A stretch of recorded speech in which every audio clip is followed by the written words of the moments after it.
Halo semuanya dimanapun kalian berada. Pada kesempatan yang sangat baik ini, kami ingin menunjukkan hasil analisis pekerjaan galian dan timbunan dengan konfigurasi alat yang berbeda dalam metode pekerjaan yang digunakan pada pekerjaan persiapan lahan pada sebuah proyek jembatan. Metode konstruksi adalah bagian yang sangat penting dalam proyek. Penting karena penggunaan metode yang tepat, praktis, cepat, dan aman sangat membantu dalam penyelesaian pekerjaan pada suatu proyek konstruksi.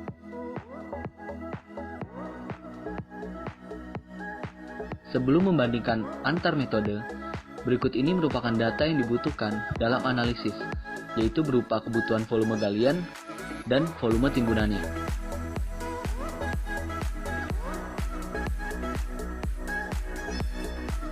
Selanjutnya, kami akan membahas dua metode konstruksi dengan konfigurasi alat yang berbeda, secara teoritis dan secara aktual. Nah, secara teoritis, ini tuh tanpa mempertimbangkan keadaan di lapangan. Kami menawarkan metode penggalian dan penimbunan tanah menggunakan ekskavator, dump truck, motor grader, dan kompaktor. Adapun alat-alat yang digunakan secara aktual di lapangan adalah ekskavator, dump truck, bulldozer, dan vibro roller. Ekskavator dan dump truck digunakan untuk pekerjaan galian. Ekskavator digunakan untuk menggali tanah yang kemudian diangkut oleh dump truck ke tempat pembuangan. Semua alat berat digunakan dalam proses penimbunan, mulai dari ekskavator yang bertugas untuk mengambil tanah timbunan, dan setelah itu tanah timbunan tersebut diangkut oleh dump truck ke lokasi penimbunan. Di sana, tanah penimbunan disebarkan dan diratakan oleh motor grader ataupun bulldozer yang memiliki fungsi yang sama. Lalu tanah tersebut dipadatkan dengan vibro roller atau kompaktor yang memiliki fungsi yang sama juga. Selanjutnya dihitung produktivitas alat. Secara umum, produktivitas alat dihitung dengan rumus berikut. Ada beberapa hal yang perlu diperhatikan dalam menghitung produktivitas, antara lain waktu siklus yang terdiri dari waktu manuver, waktu tetap, dan waktu perjalanan, serta efisiensi yang utamanya dipengaruhi alat dan operator. Sebagai contoh, digunakan perhitungan produktivitas ekskavator. Dihasilkan produktivitas ekskavator sebesar 90 meter kubik per jam. Perhitungan alat berat lainnya dapat dihitung dengan cara yang sama dengan perhitungan produktivitas ekskavator. Di sini, produktivitas alat berat lainnya itu memiliki nilai yang lebih kecil daripada produktivitas ekskavator. Oleh karena itu, untuk mengimbangi kerjanya ekskavator, maka jumlah dari alat berat lainnya menyesuaikan dengan produktivitas masing-masing. Sehingga diperoleh konfigurasi alat berat sebagai berikut.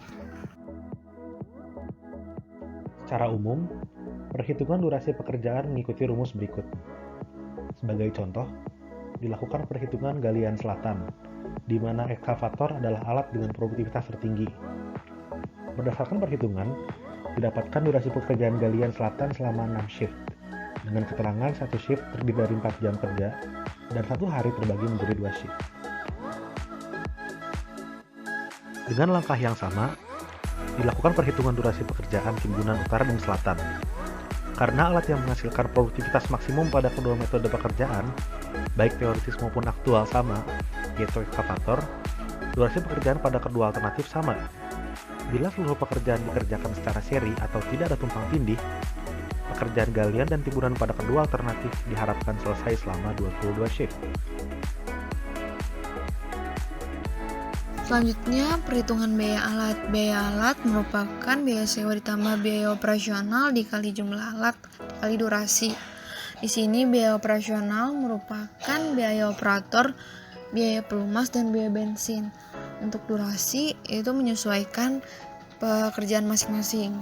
Nah, berikut biaya untuk alat ekskavator. Ini merupakan biaya untuk alat berat lainnya untuk masing-masing aktual dan teoritis.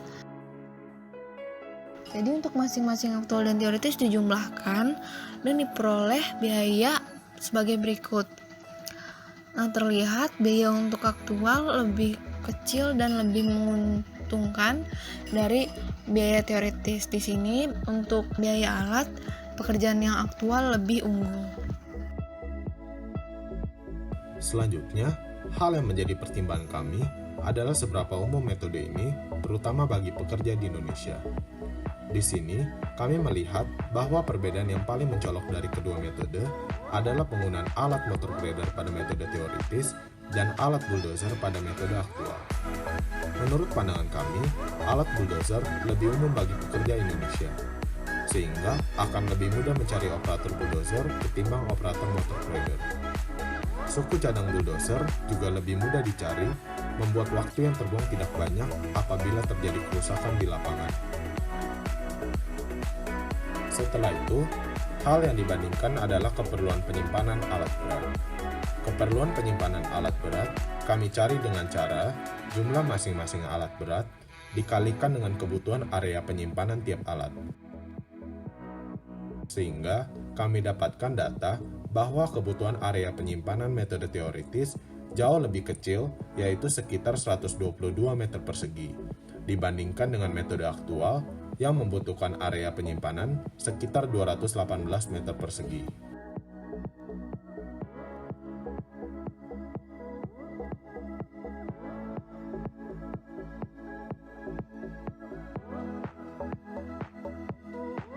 Setelah penjelasan tadi, didapatkan kesimpulan bahwa metode teoritis unggul dalam durasi dan penyimpanan lahan untuk alat konstruksi yang lebih kecil.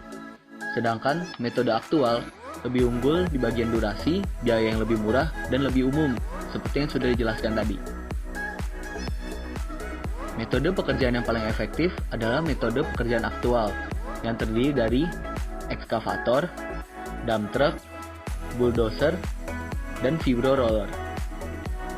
Metode ini hampir lebih baik pada semua aspek yang kita sebutkan. Metode konstruksi adalah bagian yang sangat penting dalam proyek, karena penggunaan metode yang tepat, praktis, cepat, dan aman sangat membantu dalam penyelesaian pekerjaan pada suatu proyek konstruksi. Tetapi jangan lupakan juga bahwa salah satu yang paling penting sebagai engineer adalah pengalaman. Sekian hasil analisis kami. Mohon maaf tentunya jika analisis kami masih kurang akan pengalaman dan tidak sempurna.